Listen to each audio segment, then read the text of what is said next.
there's a way to make an entrance. This is my destiny. It was now a conspiracy of witches. Download Veely today. I'm really concerned. It just is not enough space.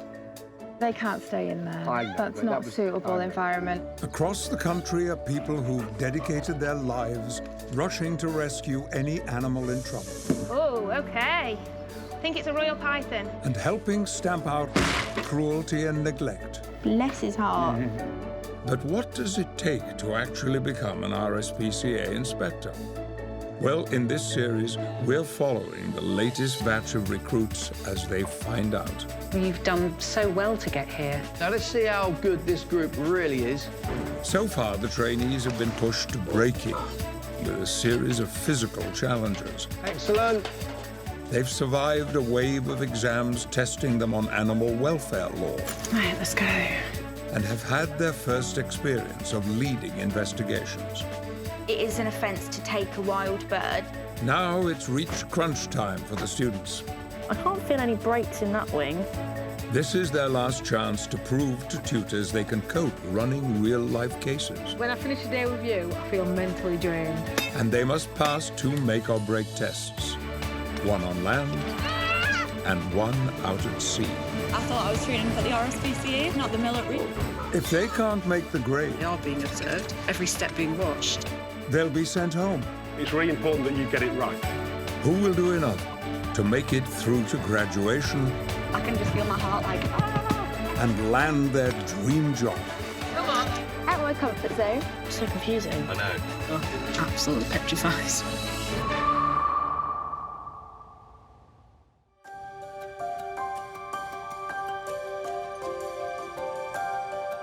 It's late May, and the trainees are being sent out to work on real-life investigations. We'll catch up with you during the next 4 weeks, seeing how things are going, how you're progressing. All right.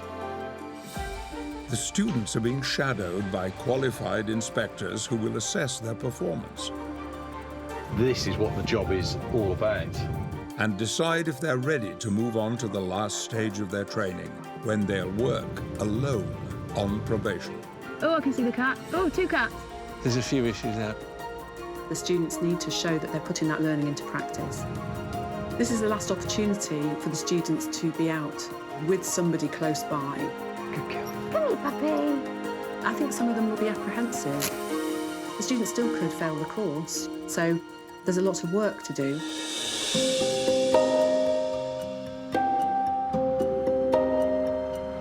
Okay, go left. In South Wales, former archaeologist Becky is being prepared for her period on probation by Inspector Selina Griffiths.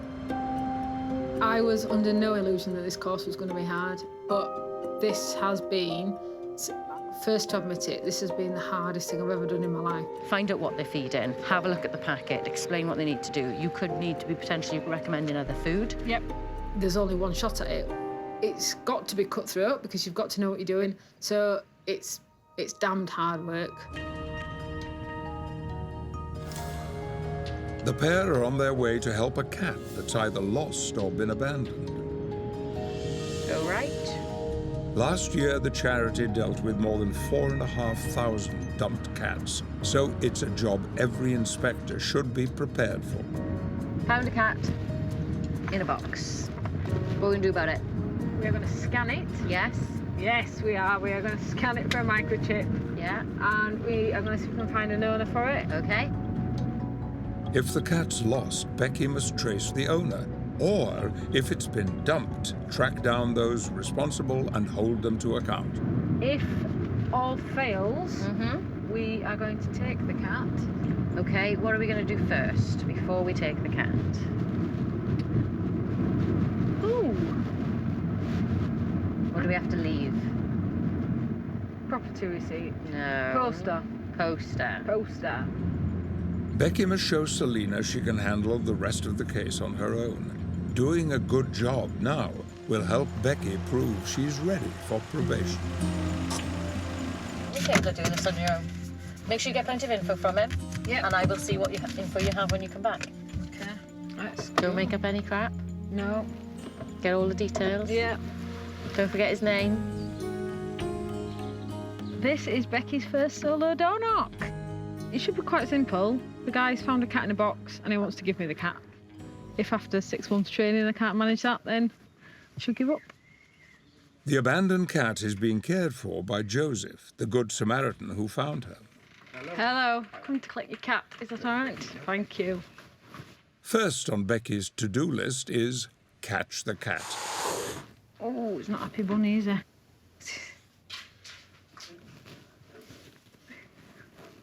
If we try him, get him in the towel.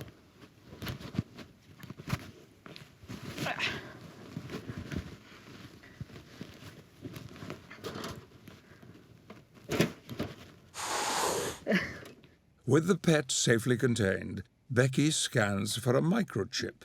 If there is one, it could help identify the owner. No, you're not chipped. So let me just take a few details off you, because we'll have to try and find his home, and then we'll get him on his way. With no chip, Becky's only chance of tracing the owner is to get the location of where Joseph found the cat. So, what time did you find him last night? About 2:15 in the morning. All right. You work nights then? Yeah, I'm a mobile patrol officer. All right. In a box next to your van? Yes. Yeah. And was it out the front when he... No, it was in Nangarrow, in Caerphilly. Oh, you've not found him here? No. So, do you know what road you were on, or...? Oof. I don't. You don't? Becky believes she's got as much information as she can. Thank you very much, guys. Thank you. See ya. It's time to see if her tutor, Selena, agrees. Ta-da! You survived. One cat, not from here. From Nangarrow. Oh, chipped. No, Oh. he was working last night. He was on call. Okay, all right. Right. Do you know where in Nangarrow? He didn't know the street name. We need more than that. He's going to know where you went on call, surely.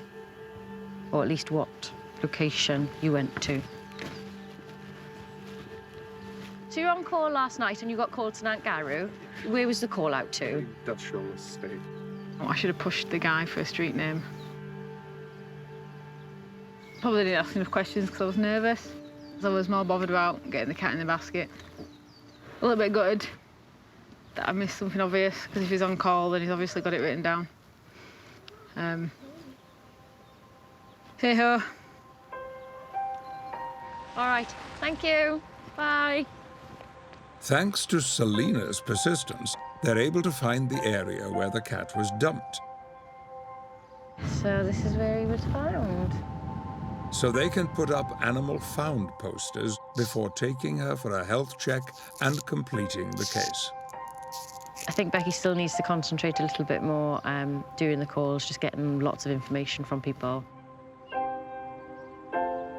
With time running out, Becky needs to up her game soon. Hey, little guy. Otherwise, she might have to give up on her dreams of becoming an inspector. I am quite hard on myself. I beat myself up a lot of the time if I don't get stuff right. No problem. No, not that I can see. You didn't get a great look at him. Especially if I expect to get it right, or if I know I can get it right, and for whatever other reason I've not got it right, that really upsets me. I've never found something so hard before. It's been a lot harder than I expected.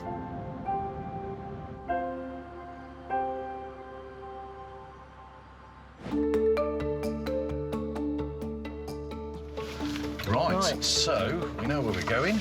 We know what we're doing. Yep. That's a good start to a day.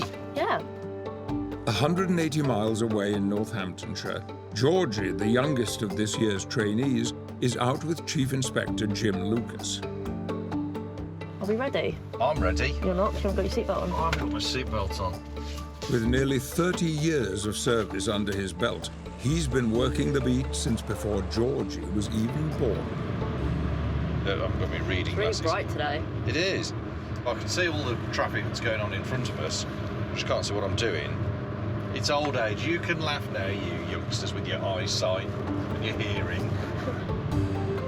Despite being so young, Georgie's risked everything, quitting her degree to take her chance at becoming an inspector. It was quite daunting at first. I was worried that people would look at me and think, oh, she's only 20, she doesn't know what she's doing. Leaving uni for the third year was a no-brainer for me. But if I fail, I've kind of got nothing left.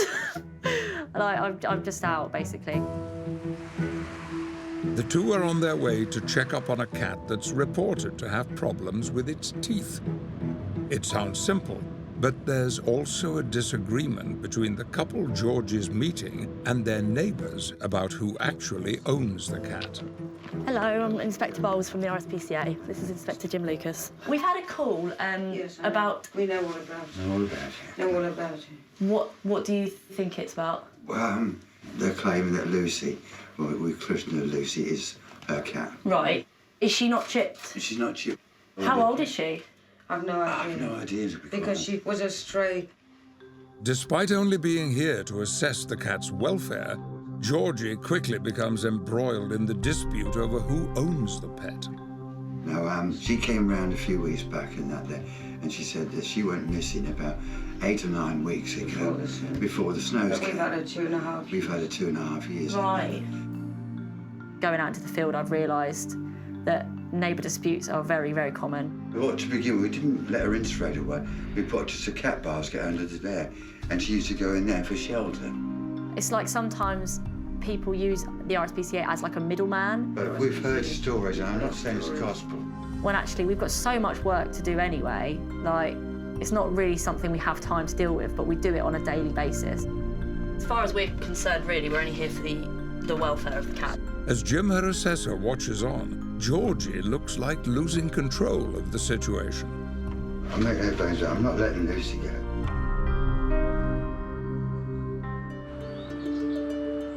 The trainee RSPCA inspectors have just 1 week left to prove they're capable of leading investigations. He's got water here, he's got a food bowl. And ready to move on to the next stage of the course, a summer spent on probation doing the job by themselves for the first time. Good boy. So they're out with tutors, Hi there, this is just Inspector Kitchen from the RSPCA. hoping to impress by their handling of complaints. So what we're looking for now is seeing that confidence in order to be able to knock on the door, assess the situation and give advice on their own without relying on somebody else. I thought you were a boy because you're handsome. For many of the students now, this is going to be a real challenge. And for some people, not having that backup of the tutor inspector will be really difficult. Back in Northamptonshire, George is meant to be checking the condition of a cat with alleged dental issues. I'm making no bones, I'm not letting Lucy go. Yeah, I'm sorry. But as her assessor watches on, she's struggling not to be sidetracked by a couple involved in a neighbourly dispute over who owns Lucy. Things standing out there, she's not going out. Right. Right. Things standing, so, yeah. Right. Don't let her out now. Right. Just as things threaten to get out of control, Georgie gets the investigation back on track. As far as we're concerned, really, we're only here for the welfare of the cat. The concern is that apparently she's got some dental issues that somebody's worried that they're not seeing the vet for. Do you know anything about that? Dental issues? Yeah, there's some dental issues. Finally, Georgie can turn her attention to the cat's teeth. Looking at her teeth, if she hasn't been to the vets already, I would recommend it. Is it bad, is it? It's, well, obviously I'm not a vet, so I can't say if it's really bad or not. It does look a little bit inflamed, and some of her looks like she's missing a few teeth, and some of them are quite black down the bottom. So I'd just go get it checked out, make sure everything's OK there. Okay. Georgie's only worry is the pet is well cared for.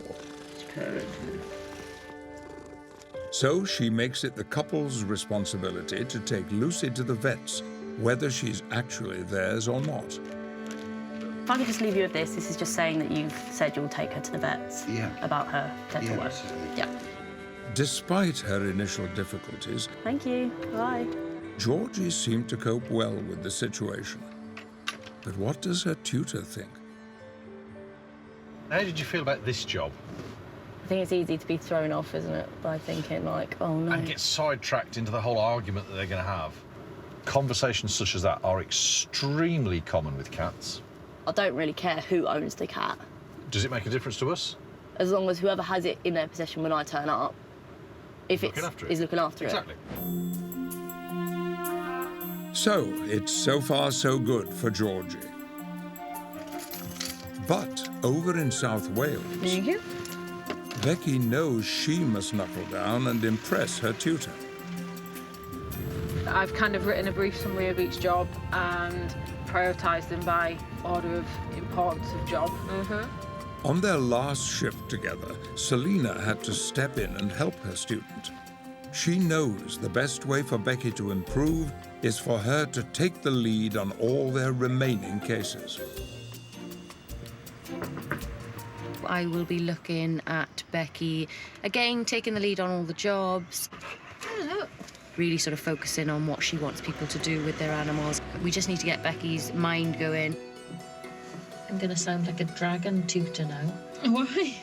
Making a list of everything you do wrong. To test her skills, Selina wants Becky to be hands-on with as many animals as possible. Good boy.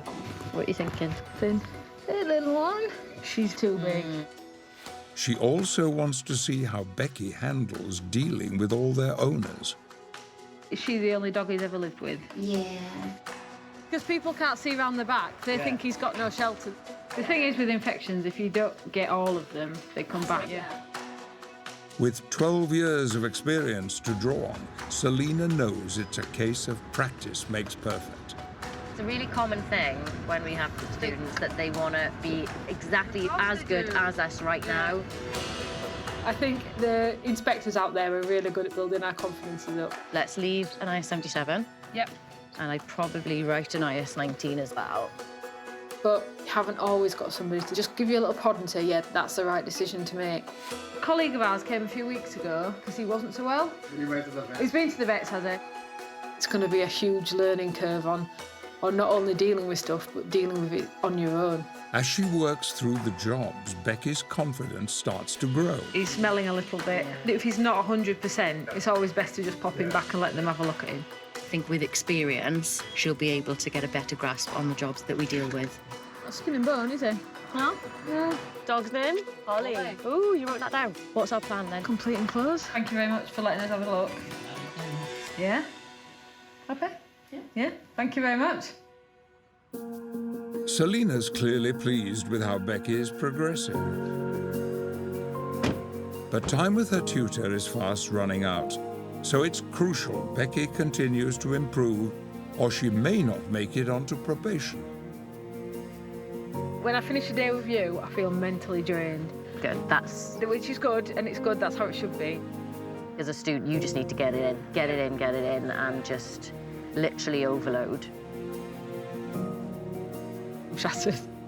I don't know how these inspectors do it. You are non-stop. From when your shift starts to when you finish, you are constantly non-stop. It's really important, although you're shattered, that you kind of keep your eye on the game and keep focused and you don't miss anything.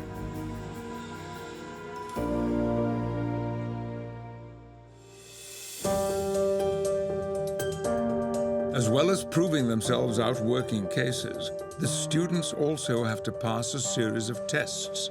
If they fail any, they could be sent home. Well, first of all, we talk about the harnesses. There's loads of attachment points. Today, they're facing one of their most extreme challenges yet. Course leader Edwina has sent the class to Plassey Brennan, the National Mountain Centre in Snowdonia, for roped rescue training. These are what they call full body harnesses. So there's a waist sit harness component and then there's a chest harness component. So these will be used in rope access. Qualified inspectors are often called upon to help animals that get themselves into dangerous situations in some of the UK's most inhospitable environments. We need our inspectors to be trained to use ropes in order to conduct these rescues without putting themselves in harm's way. The trainees need to understand the risks involved. You can't just go and grab a sheep off a cliff edge. So having a knowledge of the situations and the risks involved to that is really critical. Navigate your helmets. Soon the group will face a daunting cliff-top test out in the Welsh wilderness. But before that, they need to focus on the basics, starting with learning how to abseil down this 10-meter-tall tower. Showing them the ropes is senior instructor Ollie Sanders. It is quite intimidating standing up here. From previous experience, we will find there's going to be some nervous people. They're not getting an easy ride to start with, that's for sure.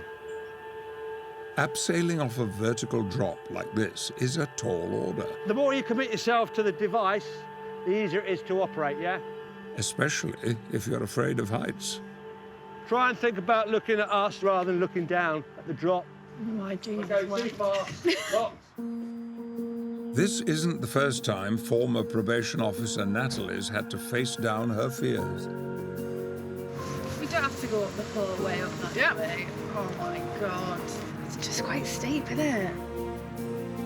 She struggled with ladder training. Oh. Keep it going. Oh God. But did eventually make it up to the top. Perfect. Okay. Deep breath. Oh God. Nice and steady, just nice steady steps. The question today is, will she make it down to the bottom? When you get to the ground, just step off, pick these two off, and you can bring those round for the next person. Natalie has a nervous wait to find out, because she's going last. Check, that's locked. Yep. And you're going to lean back, yeah, to get some full weight on this. Okay, and then just keep going, that's it, keep leaning back. Shuffle your feet towards the edge, that's it. I didn't even think I was scared, and now I'm scared. Oh, you'll be fine. Despite initial nerves, there you go, you're off. All the others make it down safely. Okay, I'm fine. I'm on my way. I'll get there when I get there. How's my ass?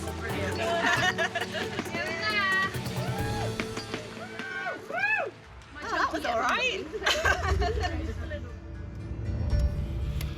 Finally, it's Natalie's turn, and with everyone having passed the test, Oh, my heart's going a bit. the pressure's on. Oh, cheesy Louise. I mean, we're safe, aren't we? Oh, I shouldn't have looked down. Okay. Right enough. We'll keep leaning back. That's it. Remember the sweet spot? There we go. There we go. Oh, Keep leaning back. That's oh it. no, I'm really scared. It's all right. Keep leaning back. That's it. Oh, I'm shaking like a dog. Keep leaning back. You're all right. That's it. I don't like how quick it's going. Oh, my legs are shaking. You're almost there. Go on. That's it. You're fine. You're totally fine.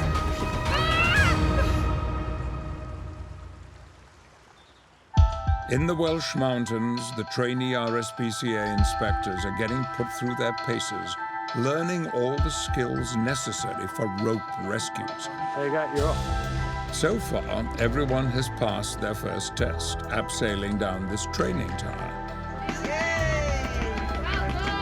Everyone, that is, except Natalie, who is last to go and afraid of heights. Keep leaning back.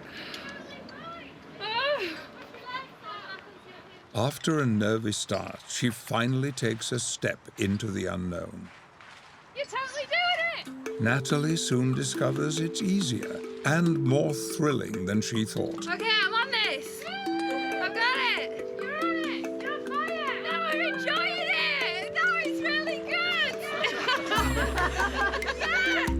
Oh, this is really good. I haven't had a reaction like that for a while, I have to say. I mean, she might have me back for a second go. Amazing. I'm really proud of myself because I thought that I would really struggle. That bit at the very top is scary. I'm not going to lie about that bit. But yeah, once you get going, it's good. It's a successful start for Natalie and everyone so far. But this is only the beginning. There are tougher tests ahead. It's dry rock today, which makes a big difference. This can be pretty lethal in the wet. The students are pushed to the limit, getting to grips with the skills needed to safely negotiate challenging descents. Yeah, this isn't quite as easy as the one yesterday. It's a different challenge for them today because it's a natural environment. The footholds aren't going to be even all the way down. They've now got to sort of think about their feet as well as what's going on in front of them. Holy moly. The reality of the day is hard labour in unpleasant conditions, dealing with very dangerous situations. It's a bit tricky.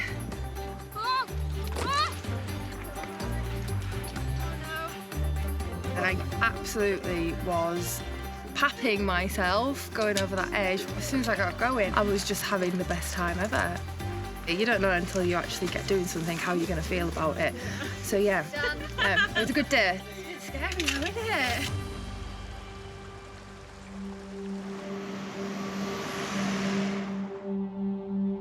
There's a sheep on a ledge, been there for a while. We need to go down and have a look, get somebody down to it. The students' training is over. It's time for their assessment. Can they put everything they've learned into practice? Today, we are going to go rescue a fake sheep from a cliff. We're going to get it without putting any of ourselves in danger. And this is all in the rain, so everything's going to be extra slippy. So yeah, pressure is on to rescue the fake sheep.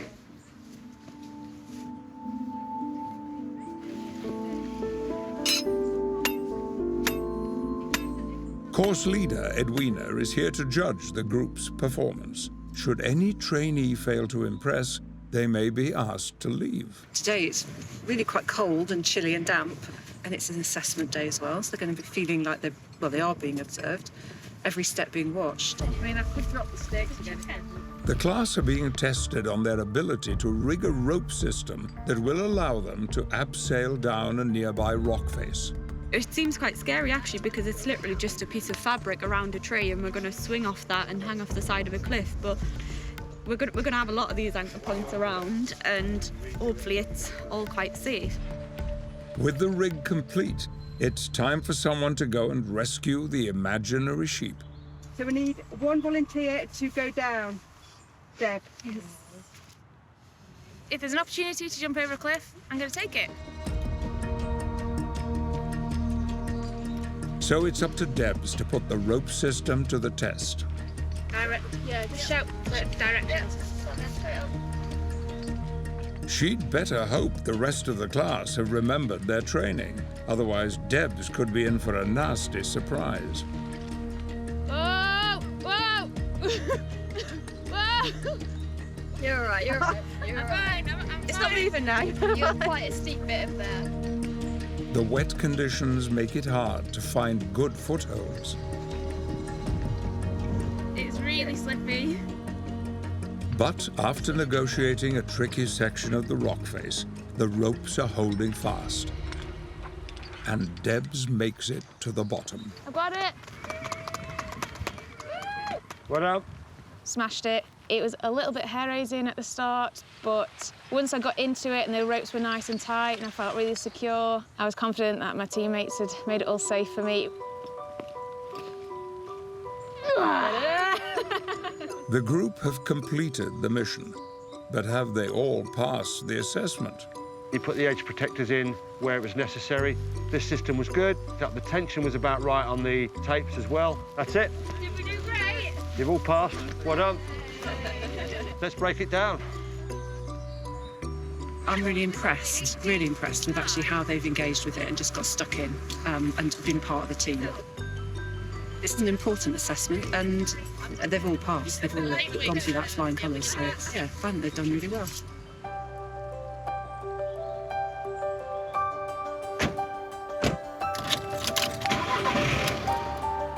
The students have all survived another vital test.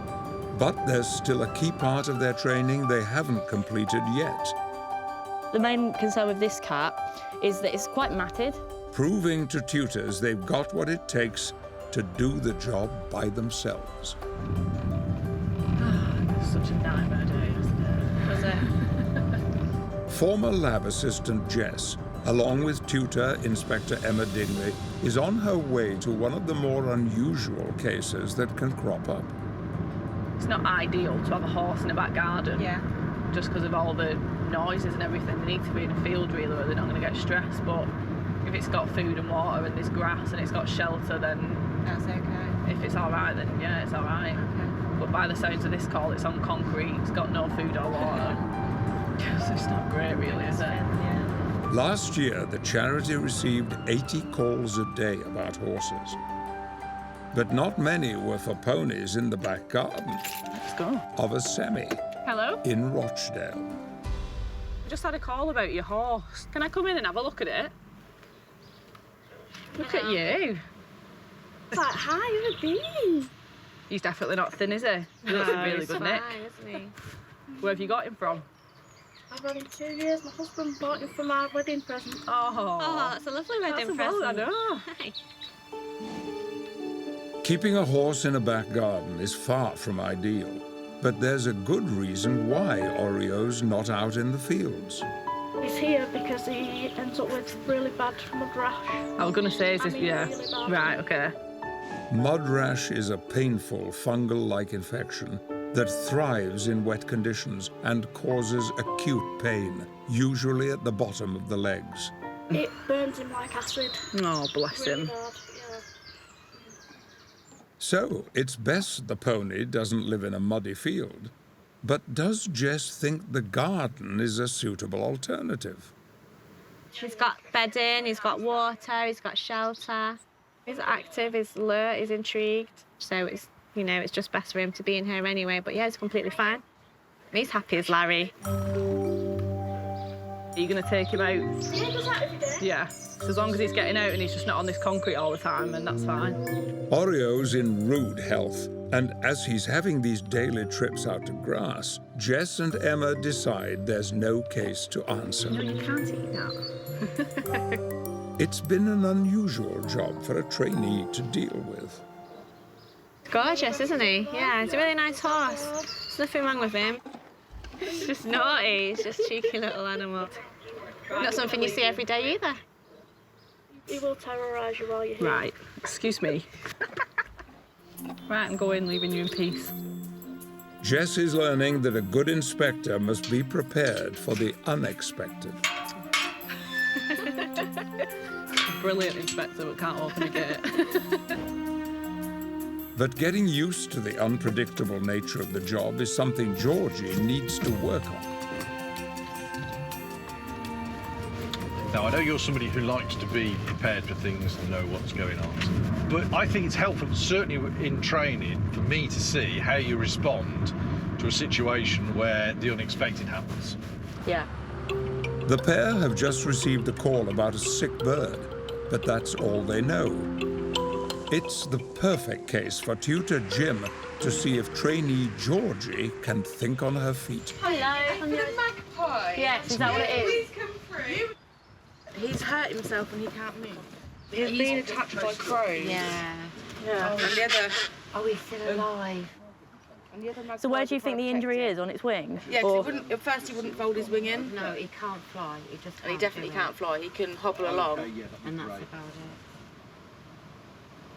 Oh, I can't feel any breaks in that wing. He has got some feathers missing there, but I can't feel any breaks in its wing. As Georgie investigates further, she starts to suspect it's not the bird's wing that's the problem. Whether he got hit by a cow, I don't know. Right. But I'm thinking it's a Some potential sort of head injury. injury. I think that's a fair assessment. Okay, well, we'll take him away from you.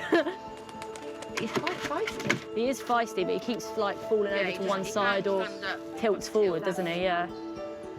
Very odd. Okay. The magpie has clearly experienced a huge head trauma, leaving Georgie with only one possible course of action. Can't really put it into any rehabilitation because there's no breaks or anything to fix, is there? So the best action is euthanasia. I think so. Probably not here. No. Probably take it somewhere a bit more discreet. Quiet. Yep. And but yeah, I think that's a fair assessment. It's clear Georgie's handling of this tricky case has shown Jim she's getting better at going with the flow. Do you start to feel more comfortable about kind of rolling with events? Yeah. To a degree. Yeah. Good. At the start of this course, I was really like, I don't know, like, could I knock on someone's door? I think I was just so worried about, I need to know every single piece of information. A couple of mil will be fine. Once we've got it drawn up, I'll get you to then secure the bird and indicate where you're going to inject it. I don't even know if I've got more confidence or if I'm just more relaxed. Now, to draw off to 2 mil, if it will come, yeah. Now I'm just like, you never know all the information, you just have to go with what you know. So I've just got to go with it, basically. So you see, he's immediately lost consciousness, hasn't he? So that's an indication that you've managed to put the drugs into a major organ. Yeah. So they've been absorbed really quickly and have acted really quickly. Straight away. Yeah. Georgie's finally beginning to learn how to think on her feet when arriving at call-outs. And this change in attitude has come just in time. This is her last operational day as part of her field training. Next time she goes out, she will be on her own. But it doesn't need to worry her. She's very confident, she's very competent. I think she's going to be an excellent inspector.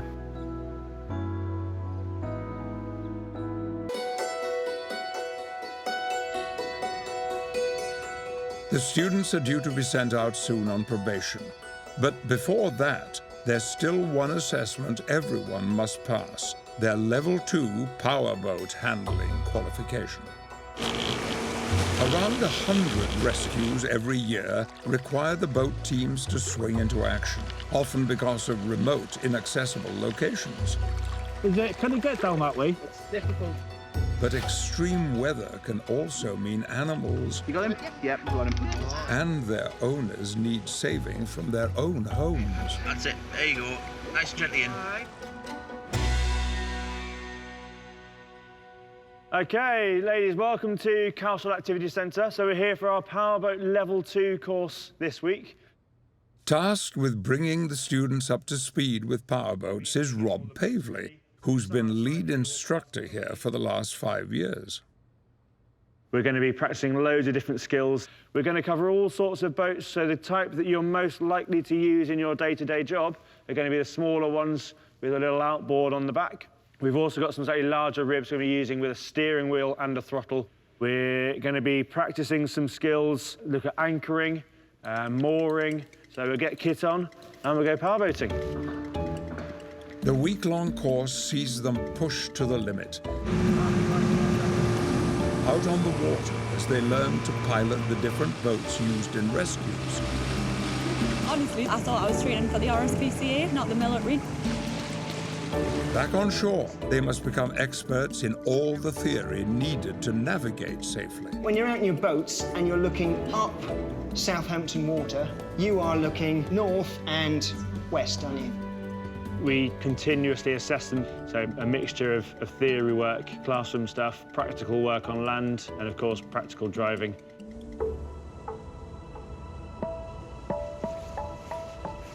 But can they put all this training into practice when it really matters? Okay, are we ready? The students are being asked to carry out a boat rescue. This will be the last make or break assessment the group face on the course. So these are the casualties we'll be picking up. So for the Powerboat Level 2 course, we're pretending it's a person, but obviously in your role, it could be a sheep, a swan, a dog. These guys are going in the sea, we're not. A rescue at sea is the ultimate test of everyone's skills. And to add to the challenge, the weather's taken a turn for the worse. The conditions are deteriorating rapidly. We had glorious sunshine and now it is chucking it down and it is windy and it is very, very, very choppy out there, and choppy means bumpy and bumpy means sick. Jess, in particular, isn't looking forward to the testing conditions. I'm a confident swimmer, but hopefully I won't fall off.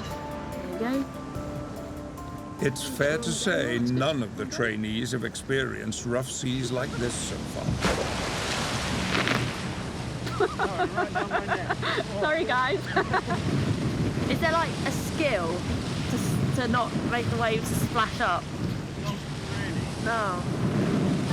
Jess, in particular, appears to flounder, positioning her boat so the boy can be rescued. Keep going, you're going to need a bit of power now because you turn towards the wind. Oh my gosh. So we need to turn around, go downwind. Speak to your crew, make sure they know. I'm turning round. That's a nice slow approach. Awesome. Good driving. Oh, I lost her. Oh. Good. Should we go again? Take control of your crew. You're in charge right now. And as we get there, we're going to turn. Oh, that's okay. We can get them. Oh, or can we? No. Turn around then. That's loads of space. In the choppy seas, Jess struggles to control the boat. Everyone's here. Jeez, boat's all over the place. After a tense few goes, eventually Jess wins the battle against the wind and waves and draws up directly alongside the boy.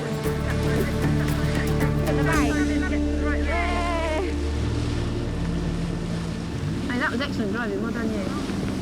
Watch out.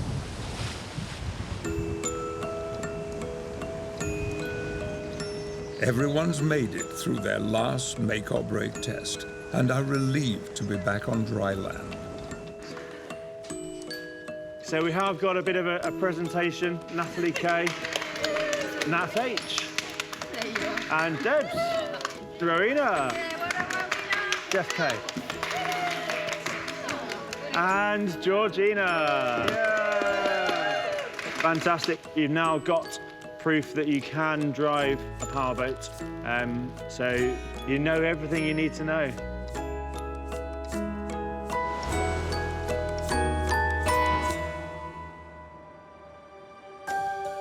The students have been under intense pressure during the last 7 months of training. Can't believe it's my last day. Next time I'll be on my own. Yeah. Their passion and perseverance has been rewarded as they've grown into the role of inspector. So I'm going to go in here. She was super stressed then, wasn't she? The trainees have proven to their tutors they're now ready to go it alone, investigating cases without their support.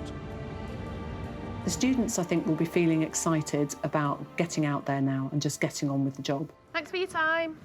Take care. A huge amount of hard work has gone in. The long, long hours, the stress that's caused, the amount that they've had to learn in that time. I think the students will feel ready now. But what about Becky? Mistakes she made led to a dip in confidence. When I finish a day with you, I feel mentally drained. Tutor Selena helped her focus on her animal handling and people skills, hoping her student would get her self-belief back. I don't know if I'm a perfectionist. I think I'm quite hard on myself. Beat myself up a lot of the time if I don't get stuff right. I've not found it easy. I've almost given up more times than I expected. But I've picked myself up and dusted myself down and got in my van and come back. So I'm proud of myself. I find a lot of students, when they come out with us, they compare themselves to us, and if they're not as good as us right there and then, they don't think they're very good. But I've got 12 years experience. It'll stay on for 3 months. We won't come out, but I'll let the local officer know of what's happening. It'll come. She's definitely got it all there.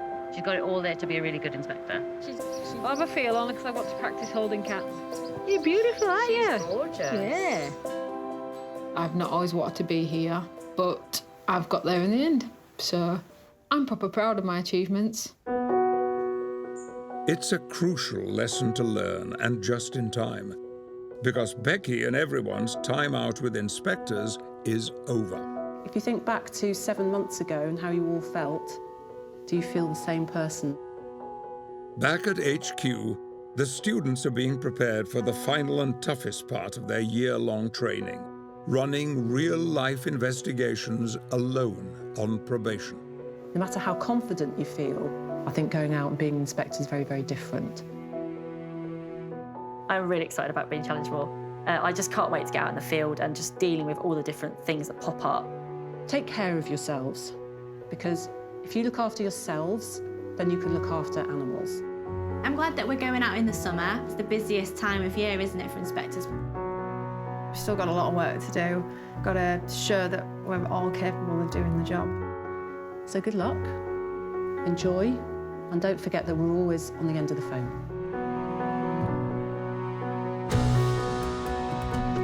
As their period out on probation begins, Hey, good girl, Reds. the students realize just how much more they still need to learn. They'll face making heartbreaking decisions. You need to find a way to get them to the vets, or you could sign them over to me. What do you think's going to be best for them? They must confront the fear of the unknown. Tried to attack our dogs. Oh, okay. I think it's a royal python. And they'll be judged by their handling of whatever rescues come their way. Got a growth. No one's had a look at it, and it just does look a bit raw. Are they ready to be offered the job of inspector?